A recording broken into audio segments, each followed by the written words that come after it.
Olá, turma, tudo bem? Seguindo então a nossa sequência de temas, tá, na matéria de Direito Civil, nós vamos dar continuidade hoje à questão dos direitos reais sobre coisa alheia. E o tema para essa aula é a concessão de uso especial para fins de moradia, tá certo? Então vamos lá, gente. Primeiro contextualizando o tema, que eu acho importante para a gente se centrar, né, centrar a análise que a gente está fazendo. Bom, como eu já disse, trata-se de um direito real sobre coisa alheia, ou seja, sobre um direito que é instituído com relação a um bem específico. Né? Aqui, geralmente, a gente vai falar sobre bens imóveis, né? E esse bem, então, ele vai pertencer, digamos assim, no que se refere à propriedade, tá? A um terceiro, ok? Então, por isso que a gente chama de direito real sobre coisa alheia. Então, não há aí a propriedade, uma possibilidade de adquirir a propriedade por meio do Instituto da Concessão de uso especial para fins de moradia, como nós vamos ver, né? Então, a gente também precisa esclarecer que esse tema ele vai tratar do atendimento, né? Ele é um instrumento para atender a função social da propriedade. Então, vocês lembram o que é a função social da propriedade? Bom, apenas para a gente recordar, a função social da propriedade é aquele preceito jurídico que vai dizer que a propriedade ela não deve existir sem uma destinação social. Né? É por causa desse instituto que a gente não pode, por exemplo, plantar maconha nos terrenos, tá? Não pode plantar psicotrópicos, não pode utilizar mão de obra escrava em fazendas, por exemplo, né? Porque a gente tem, enquanto sociedade, deveres a cumprir. Da mesma forma, os imóveis, né? Então a gente precisa ter a propriedade, ou melhor, deve existir a propriedade dos imóveis, porém essa propriedade deve atender à função social, que é o quê? Proporcionar o direito à moradia, por exemplo. Proporcionar o direito ao meio ambiente ecologicamente equilibrado, por exemplo. Né? Então a função, esse conceito de função social da propriedade, como vocês já devem ter estudado, se não estudaram, é um tema bastante interessante também, ele tem esse condão, né, de levar, ou melhor, de proporcionar outros direitos que estão vinculados à propriedade e não a mera detenção de um bem. Então, para além dessa possibilidade de ter o bem, a gente precisa destinar esse bem de uma forma benéfica para a sociedade. Né? Então, isso é a função social da propriedade. E aí também a gente precisa considerar que esse tema ele é de importância, né, para a regularização urbana, em especial naquelas áreas ocupadas por população de baixa renda. Então, quando a legislação atinente à concessão de uso especial para fins de moradia foi instituída, havia então a necessidade, né, ou esse objetivo por parte do poder público de atender, né, de promover a regularização das áreas ocupadas por essa população, né, principalmente no que se refere às áreas favelizadas. Então existe todo esse condão, né, porque a gente sabe que no nosso país, e aí vocês vão encontrar diversos estudos sobre isso, mais de 50% dos imóveis são irregulares. Irregulares significa o quê? Que não atendem à legislação, que não estão registrados e que não dispõem de toda a documentação que a legislação exige. Né? Então, para que um imóvel seja considerado regular, ele deve atender essa legislação. E no nosso país, né, a grande maioria dos imóveis não são regulares, ok? Então a gente tem aqui essa concessão de uso especial para fins de moradia como um instrumento de regularização jurídica. Só que a gente vai ver que cada um desses instrumentos, desses direitos reais sobre coisa alheia que nós estamos vendo, né, entre os quais nós temos, por exemplo, o usufruto, né? A gente tem outras possibilidades aí. A gente vai ver que a concessão de uso especial para fins de moradia, ela vai ter características próprias, ok? Que vão diferir dos demais institutos. Então, primeiramente, a gente precisa verificar que a regulamentação desse direito está constante numa medida provisória, ok? Medida provisória 2220 de 2001 e as modificações feitas nessa medida provisória através da Lei 13.465 de 11 de julho de 2017, ok? Essa legislação, então, ela ainda é válida, porque não existe uma outra lei que venha, que regulamentou essa matéria, né? A gente sabe que no nosso país as medidas provisórias ficam aí perdurando durante bastante tempo, o que é ruim, né? A gente deveria realmente se debruçar e fazer as leis necessárias, mas não é assim que acontece. Então, aqui nessa legislação, nós vamos encontrar já no artigo 1º a definição do que é a concessão de uso especial para fins de moradia. Então, vamos ver lá o que diz o artigo. Artigo 1º vai dizer, então, que aquele que, até 22 de dezembro de 2016, possuiu como seu, por 5 anos ininterruptamente e sem oposição, até 250 metros quadrados de imóvel público situado em área com características e finalidades urbanas, tá? E que o utilize para moradia ou de sua família, tá? Essa pessoa, então, ela terá o direito à concessão de uso especial para fins de moradia em relação ao bem objeto da posse, desde que não seja proprietário ou concessionário a qualquer título de outro imóvel urbano. Como vocês podem perceber, esse artigo nos diz muita coisa sobre esse instituto, ok? Então vamos pegar aí pedacinho por pedacinho. De pronto, é interessante a gente destacar que existe aí uma similaridade com o Instituto do Uso Capião, né? Mas a gente precisa dessa regulamentação específica, por quê? Porque ela é aplicável aos imóveis públicos. E vocês devem ter estudado lá no uso capião que não existe uso capião de imóvel público, né? Apenas dos privados. Então aqui a gente já tem uma primeira distinção. Então a concessão de uso especial para fins de moradia, ela deve acontecer diante de um imóvel público, de natureza pública. Vamos lá. Lapso temporal, né? Aquele que até 22 de dezembro de 2016 tiver vivido por 5 anos e sem oposição ininterruptamente nesse imóvel, tiver ocupado esse imóvel, ok?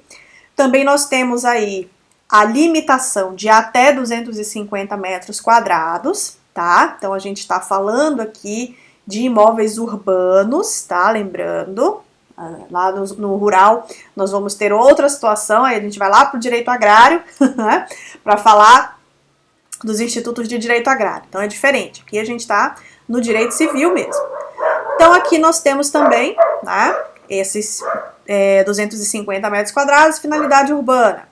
Utilize para moradia. Então tem um outro requisito aqui, para moradia sua e de sua família, né, para poder então ter esse direito à concessão de uso especial para fins de moradia. E aí nós temos outro requisito, também expresso aqui no mesmo artigo, né? Desde que não seja proprietário ou concessionário a qualquer título de outro imóvel urbano ou rural. Por que isso? Porque esse instituto, como eu já falei para vocês, ele tem a finalidade social. Então ele visa cumprir a função social da propriedade e ele visa, portanto, atender a população que necessita, atender as pessoas que realmente necessitam daquilo.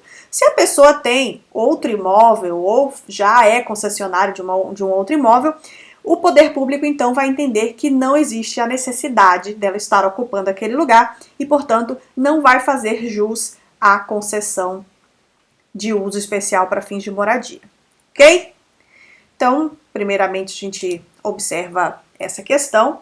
Daí nós temos aqui, lá no parágrafo 1º, 2º e 3º, também algumas colocações interessantes que eu separei para falar aqui para vocês, tá? Então, o parágrafo 1º, nós vamos ver que a concessão de uso especial para fins de moradia será conferida de forma gratuita, né? Não tem ônus ao homem ou à mulher ou a ambos, independendo do estado civil.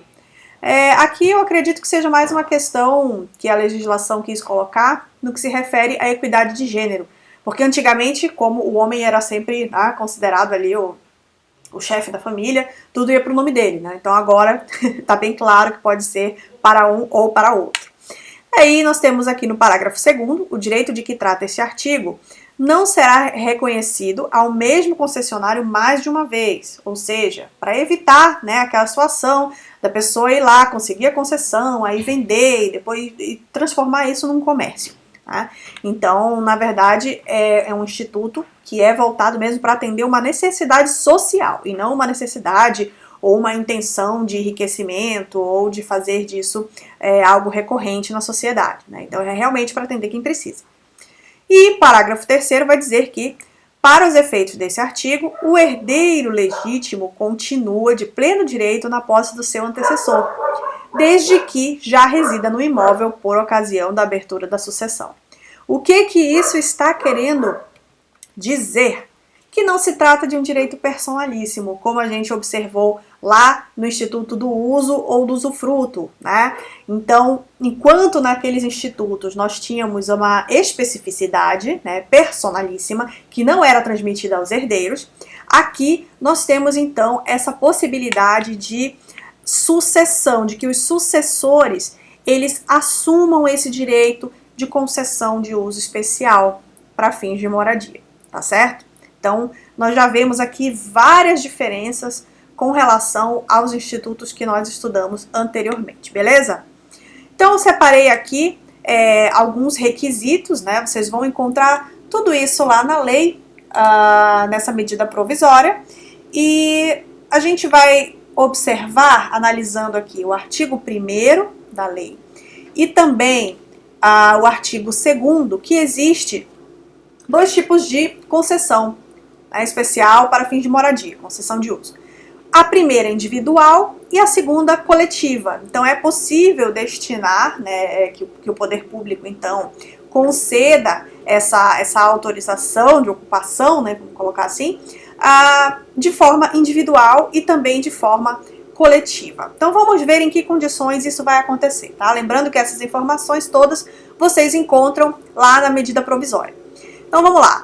A posse tem que ter sido iniciada, então, até 22 de dezembro de 2016. Isso foi colocado numa lei nova, né, naquela atualização que houve em 2017. A ocupação, ela deve ter sido pelo lapso temporal de pelo menos 5 anos. Essa ocupação, essa posse tem que ter sido ininterrupta e sem oposição, né? Ninguém foi lá reclamar, né? Não teve barraco, não teve BO, não teve tentativa de desalojar as pessoas, então tem que ser realmente algo nesse sentido. Por quê? Porque daí se entende que não havia um interesse, né, do poder público, no caso que detém aquela terra, de utilizar, e que, portanto, a gente pode destinar à moradia das pessoas, né? O imóvel, então, ele tem que ser localizado em zona urbana, tem que servir à ocupação, né, para a moradia do possuidor e da sua família, como nós vimos. O imóvel tem que ser público, óbvio. O possuidor não pode ser proprietário ou concessionário em nenhuma outra modalidade de concessão, de nenhum outro imóvel, seja ele urbano ou rural, tá? E o imóvel deve ter até 250 metros quadrados. Então aqui eu fiz juntei aqui os requisitos para que fique mais fácil depois aí o estudo de vocês, beleza? Daí nós temos aqui como requisitos para concessão coletiva, basicamente os mesmos requisitos anteriores, né? Então essa posse iniciada até 22 de dezembro de 2016, ocupação pelo lapso de 5 anos, posse ininterrupta e sem oposição. Posse, né? Eu coloquei posso aqui, oh meu pai do céu. Meus erros de digitação dos slides, vocês me perdoem. O imóvel tem que ser localizado em zona urbana, ocupação para fins de moradia do possuidor da sua família, imóvel público, possuidor não pode ser proprietário nem concessionário, já vimos, né? Qual é a diferença aqui? O imóvel deve ter mais de 250 metros quadrados, ok? E da divisão do total da área do imóvel entre o número dos possuidores, tem que resultar um tamanho menor do que 250. Outro erro aqui, 250, tá? Não é 205 não, 250. Vou consertar no que eu vou mandar para vocês. 250, tá? Então, assim, o que vai acontecer aqui? No caso, os possuidores, eles vão ter uma área, cada um, menor que 250. Porém, se for maior que 250, esse registro vai ser feito coletivamente e não individualmente, como a gente observa lá na concessão individual, tá certo? Então, caso o imóvel seja maior que 250, é possível sim a concessão desse direito, ok? Só que vai ter essa diferença, não vai ser dado de uma maneira individual e sim coletiva, né? E dividindo entre eles tem que dar um pedaço, vamos colocar assim, menor que 250 metros para cada possuidor, ok? E aqui nós temos também a especificação de que essa ocupação ela tem que ser realizada por população de baixa renda, né, considerada de baixa renda pela legislação.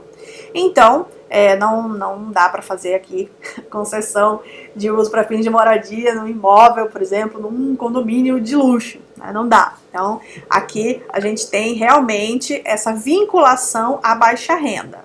Lá na concessão individual, vocês vão ver que não tem esse requisito explicitamente, tá? Aqui nós já temos de uma maneira bem específica, tem que ser população de baixa renda. O que mais? Quais são, então, os imóveis públicos sujeitos à concessão de uso para fins de moradia?